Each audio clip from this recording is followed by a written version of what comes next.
사도 바울은 오늘 고린도 교회에 편지를 쓰면서 교회 안에 두 부류의 성도들이 있다라고 말합니다. 바로 신령한 자와 육신에 속한 자입니다. 여러분은 지금 어디에 속해 있는 것 같습니까? 이렇게 질문하면 쉽사리 나는 어디에 속해 있다 라고 대답하기가 어려울 것입니다. 신령한 자입니다 라고 자신 있게 대답하기에는 조금 교만한 것 같기도 하고, 육신에 속한 자입니다 라고 말하기에는 너무 나를 낮추는 것이 아닌가, 혹은 그래도 신앙생활의 연수가 1, 2년이 아닌데 라는 생각이 들게 마련입니다. 그래서 대신에 여러분은 지금 신령한 자와 육신에 속한 자 중에서 어느 방향으로 나아가고 있는 것 같습니까? 라고 질문하면 어떨까요? 여기서 육신에 속한 자라는 단어의 의미는 육신에 속한 것처럼 행한다라는 것입니다. 그들의 본성이 육신에 속했다라는 것은 아닙니다.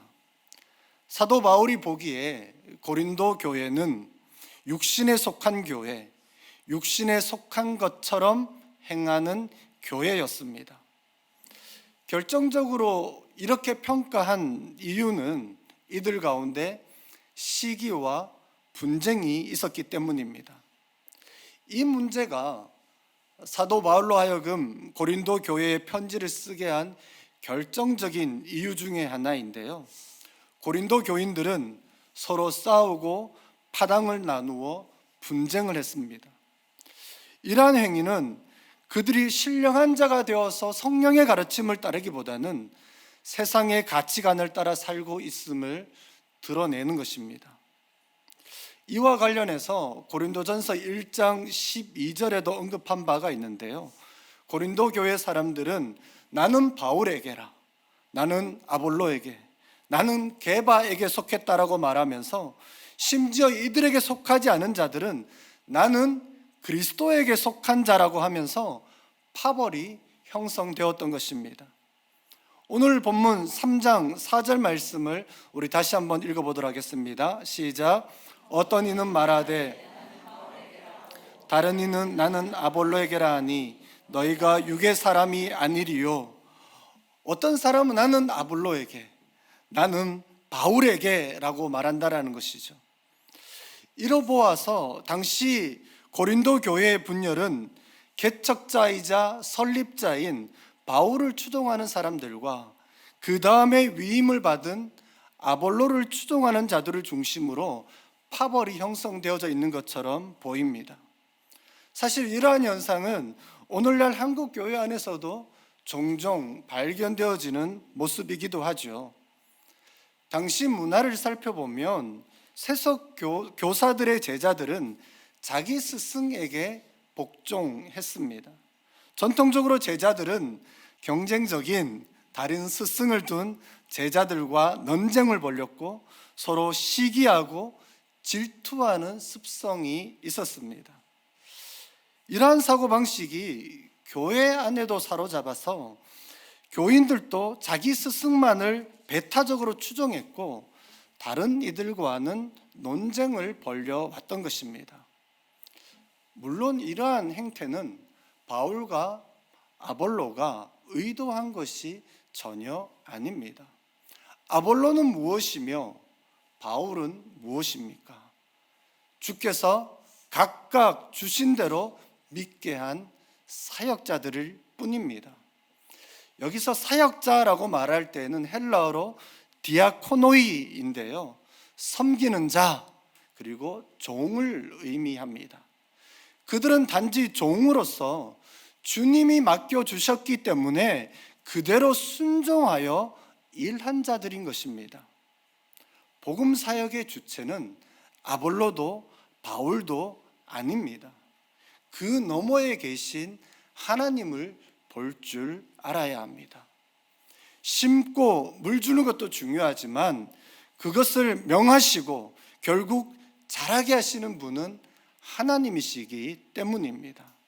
그렇다면 바울과 아볼로, 이 두 사람 각자의 역할은 무엇이었습니까? 하나님께서 이들에게 맡겨주신 일들은 무엇이었습니까? 6절에서 9절을 보면 농사의 비유를 들어서 설명합니다. 바울은 고린도에 복음을 전함으로써 씨앗을 심었습니다. 사도행전 18장을 보면 이 일에 아굴라가 처음에 함께 했었고요. 그 다음에는 실라와 디모데가 와서 팀으로 사역을 했는데 한 1년 6개월 정도 말씀을 가르치며 사역했다라고 말합니다. 그 다음에는 아볼로가 바울이 심은 복음의 씨앗에 물을 주기 시작한 것입니다.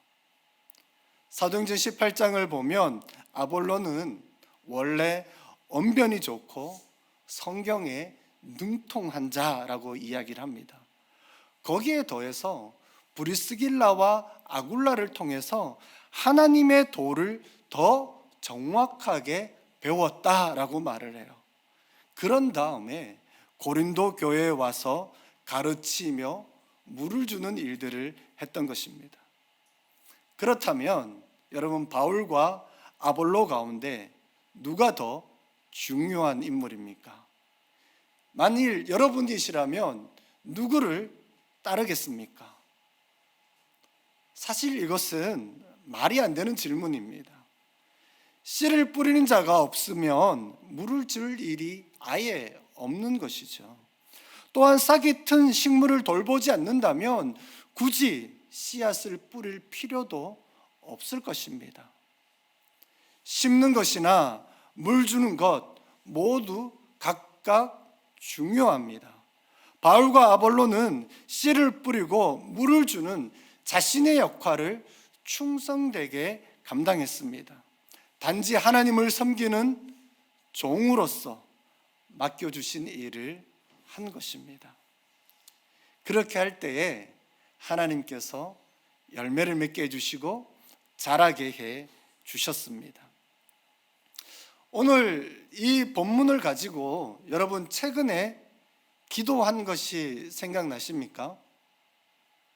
세계를 품은 30일 기도 1일차 기도의 제목이 물주기 기도로 자라나는 아이들이었습니다. 책자를 만드는 과정 가운데 선교사님들이 보내온 기도 편지를 몇 차례에 걸쳐 읽고 수정하면서 제작을 했었는데요. 개인적으로 첫째 날부터 시작해서 참 은혜가 있고 감사가 넘쳤습니다. 캄보디아의 신윤숙 선교사는 껌봇 도서관을 섬기고 있습니다.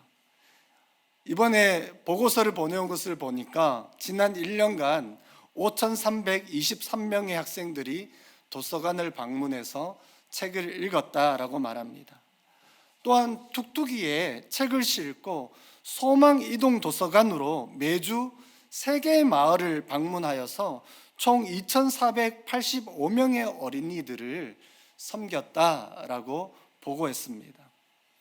올 1월 달에 껌봇 도서관 간사들과 함께 아버지의 마음으로 아이들을 돌보기 위해서 어떻게 할 것인가 라는 주제로 토론을 했답니다.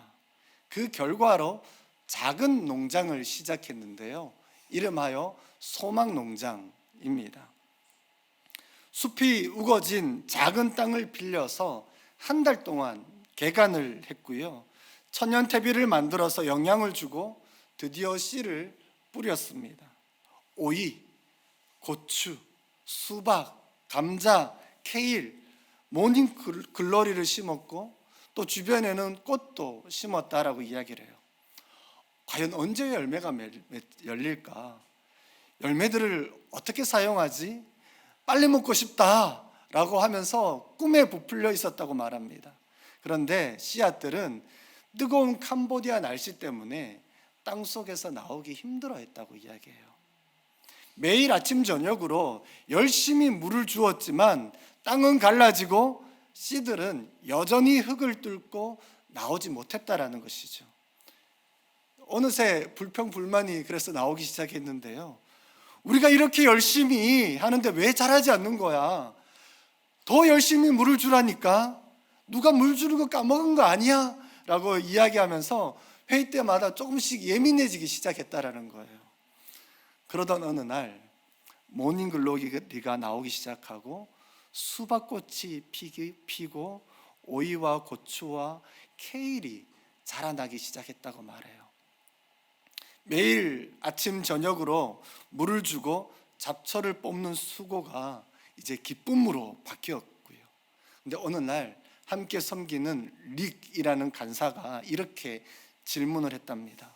선생님, 제가 밭에 아침 저녁 물을 주면서 채소들이 자라는 것을 보니까 너무 좋아요.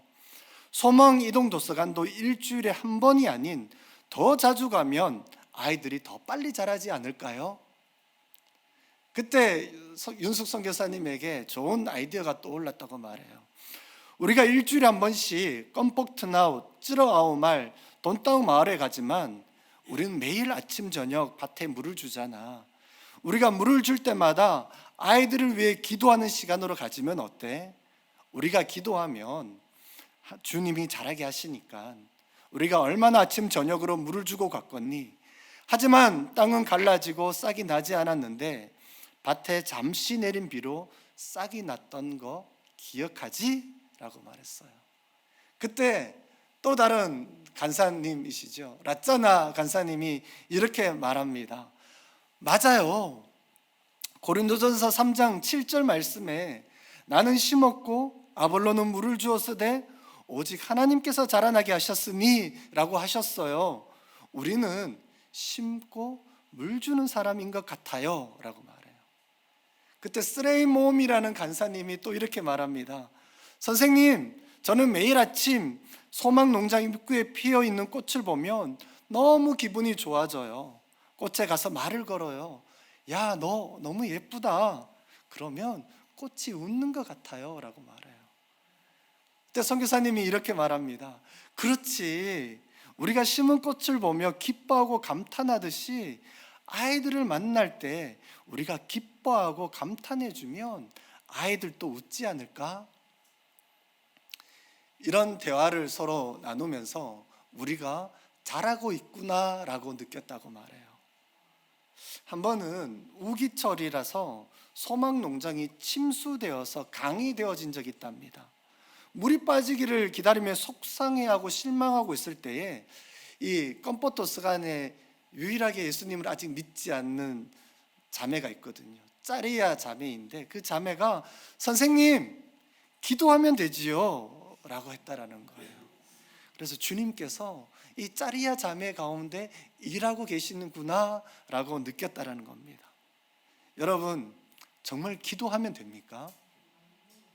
네, 기도하면 됩니다. 아직 예수님을 믿지 않는 짜리야 자매도 아는 사실이에요. 이들의 대화가 오늘 본문에 대한 최고의 설교라는 마음이 들었습니다. 라짜나 간사가 아주 정확하게 말을 한 것이죠. 우리는 심고 물 주는 사람인 것 같아요. 여러분들도 동의하십니까? 나는 심고 물 주는 사람입니다.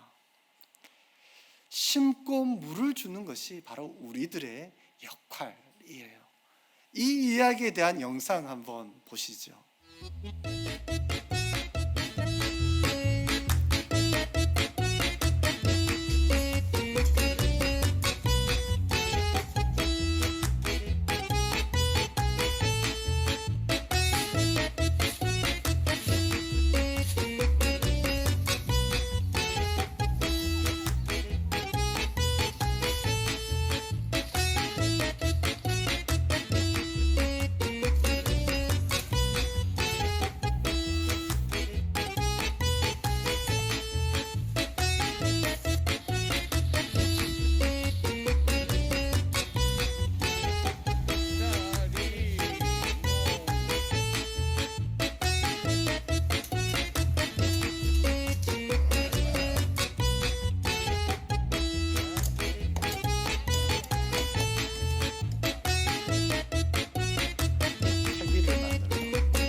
저는 시골 사람이라 농사를 지어 본 적이 있습니다. 농부가 게으르면 절대 좋은 열매를 맺기가 어렵습니다.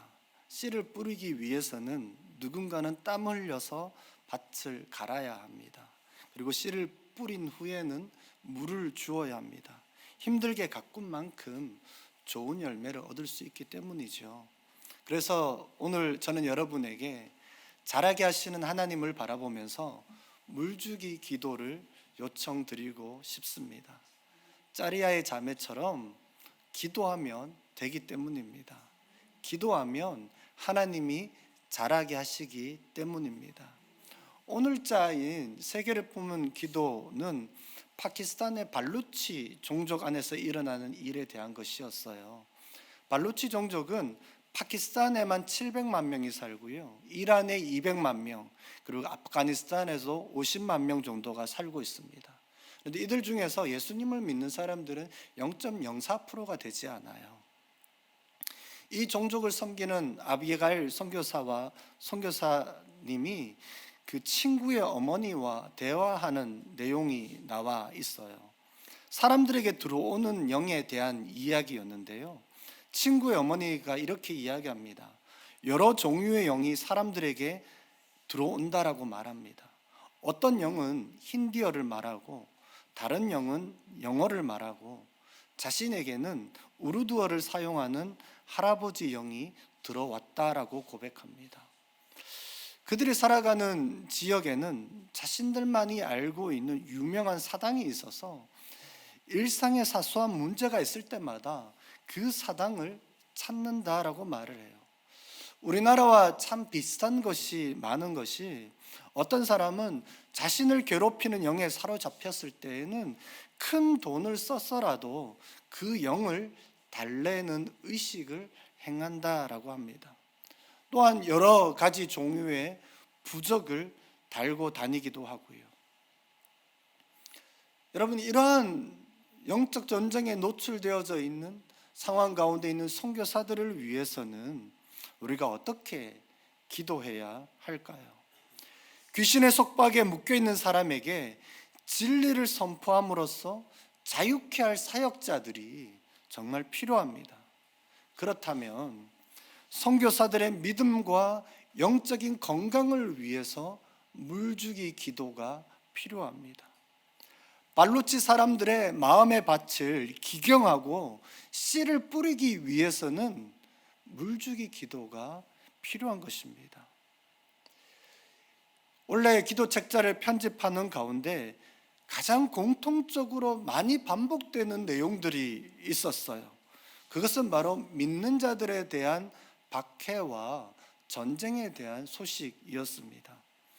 2일차 기도를 여러분 하셨을 텐데요, 교회 지도자가 현지 공안에게 구속된 지 9개월이 지났지만 아직 재판조차 이루어지지 않고 있다는 내용이었어요.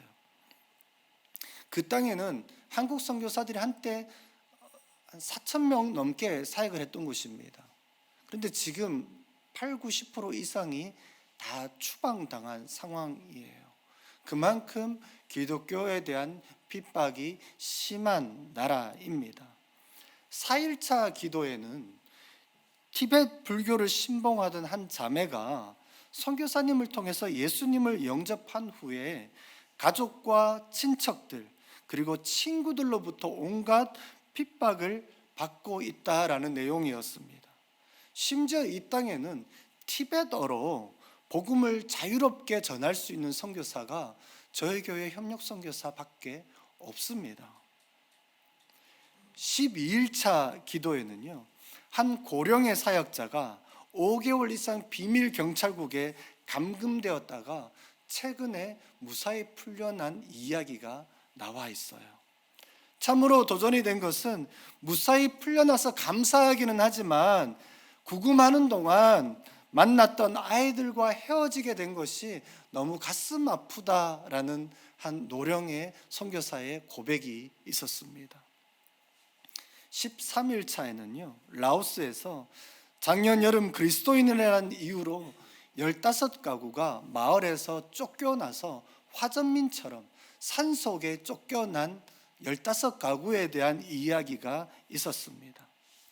올해 8월에는 지방에서 새로운 교회들이 개척되면서 핍박이 좀 더 심해지기 시작했는데요. 복음을 전하는 한 목회자는 총으로 피격을 당해서 순교하는 일도 이 나라에 있었습니다. 그래서 라오스에 있는 교회들이 함께 종교의 자유를 위하여 기도하는 일들이 최근에 있어 왔습니다. 19일차에는요, 파키스탄에서 신성 모독법으로 인해 기독교인을 대상으로 한 범죄와 박해가 심각하게 일어나고 있다고 보고를 하고 있어요. 꾸란을 불태워서 신성 모독을 했다는 이유로 무슬림 수백 명이 두 기독교 가정을 공격하고 집을 약탈하고 방화한 사건이 있었다라는 거죠. 그런데 실제로 이 사람들이 꾸란을 불태운 적은 없다라는 것이 팩트입니다. 지난해에도 26곳의 교회와 기독교 가정과 학교가 약탈당하고 방화당했다라고 말해요. 몇 년 전에도 이 파키스탄에는 이러한 일들이 있었죠.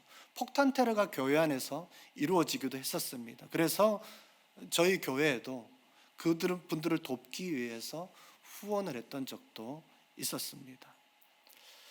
이 선교사님이 이들을 섬기기 위해서 약탈당한 교회를 방문했을 때에 칠판과 벽에 이렇게 쓰여져 있었다고 말해요.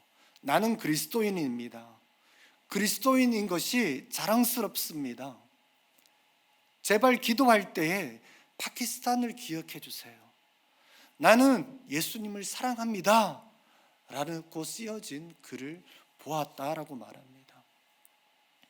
더불어서 15일차, 23일차, 24일차에는 전쟁으로 인해 어려움에 있는 선교사들에 대한 이야기가 있었습니다. 미얀마에서는 지금도 여전히 내전이 일어나고 있죠. 어제 저녁 밤늦게 우리 이평환 선교사님이랑 전화통화를 한참 했었는데 그곳에 살아가기 너무 어려워서 많은 선교사들이 양곤으로 이주하거나 혹은 다른 나라로 이주하는 일들이 있다라고 하는 것을 들었습니다. 그만큼 여전히 그곳은 전쟁으로 인해 어려움 가운데 있습니다. 레바논에서 사역하는 두 협력 선교사님이 계시는데요. 작년 10월부터 지금까지 계속되는 전쟁으로 인하여서 무고한 사람들이 죽어가고 있고 이들을 위하여 기도를 요청합니다. 이렇게 핍박과 고난 가운데서 살아가는 그리스도인들이 너무너무 많습니다.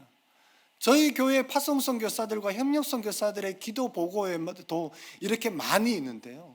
얼마나 많은 핍박이 있겠습니까?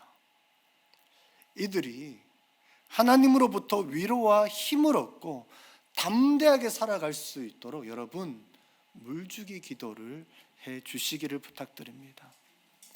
그럼에도 정말 감사한 것은 세기를 품은 기도 책자를 보면요, 하나님의 나라가 임하는 역사를 분명하게 볼 수 있다라는 것입니다. 도저히 불가능할 것만 같은 상황 속에서도 자라게 하시는 하나님의 열매를 여러분 그 기도 책자 곳곳에서 발견할 수 있을 것입니다. 이 일로 가장 많이 언급되는 것이 바로 이주민들과 난민들에 대해 이야기입니다. 계속해서 본국에서 살았다라면 결코 복음을 들어볼 수 없었을 테이지만 여러 가지 이유로 난민으로 이주민으로 타국으로 가서 그곳에서 바로 복음을 듣게 되었다라는 것이죠.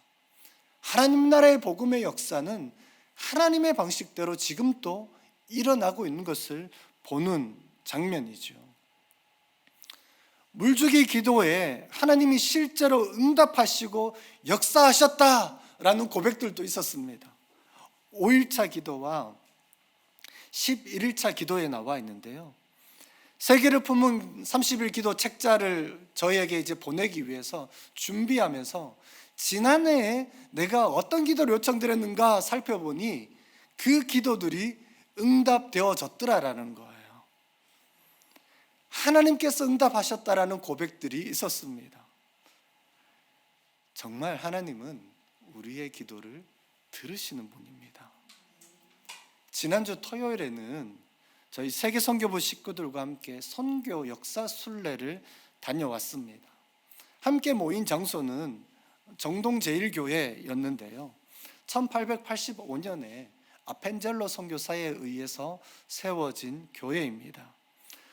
장소를 옮겨서 그 옆에 있는 배제학당이나 이화학당을 차례로 방문하면서 이 땅에 복음의 씨앗이 어떻게 심겨져서 이렇게 열매를 맺게 되었는지 초기 선교사들의 이야기를 들을 수 있었습니다. 그 중에서 가장 인상적인 내용 중에 하나는 당시 복음의 씨앗이 뿌려지지도 않았고 그런 나라가 있는지조차 몰랐던 그 상황에서 어떻게 선교사들이 이 조선 땅에 들어올 수 있게 되었냐라는 거예요. 중국과 일본에서 사역하던 선교사들의 역할이 컸는데요. 그들은 본국으로 기도 편지를 쓰면서 조선에 대해 알리기 시작을 했습니다. 그곳에 선교사들이 필요하다는 것을 요청하기 시작했습니다.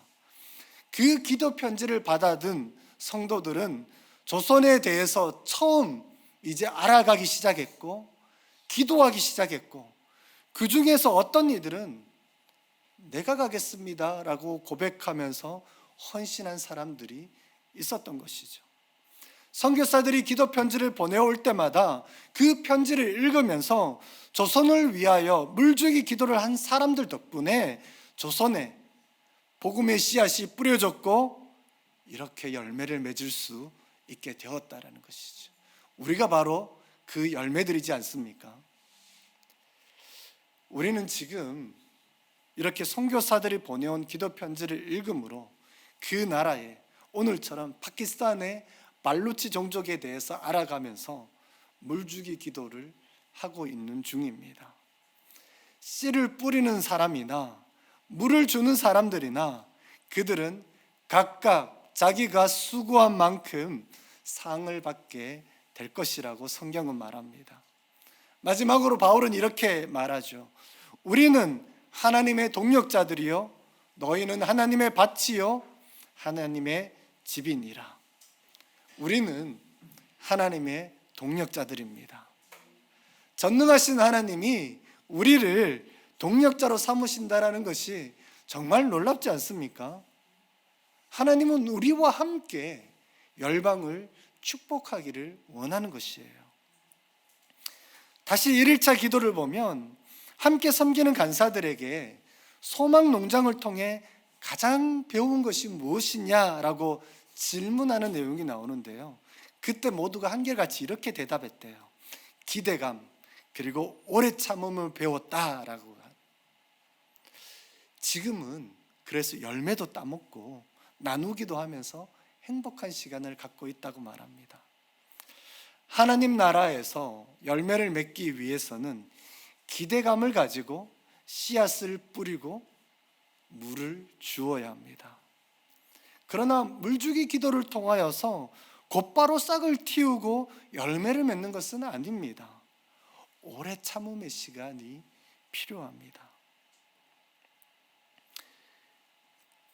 그래서 1일차 기도 마지막에는 이런 부탁을 선교사님이 해요.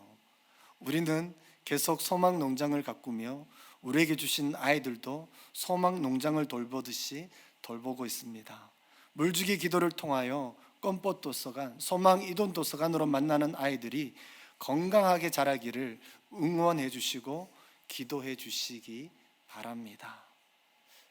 우리는 육신을 따라 살기를 원치 않고 신령한 자와 같이 성령을 따라 살기를 원하는 사람들입니다. 하나님의 동력자인 여러분, 열방 가운데서 복음의 씨앗이 열매를 맺을 수 있도록 물주기 기도를 통하여 동참해 주시지 않으시겠습니까? 그것이 바로 우리의 역할입니다. 우리는 복이 되기 위하여 복을 받은 자들입니다. 우리 함께 기도하도록 하십시다.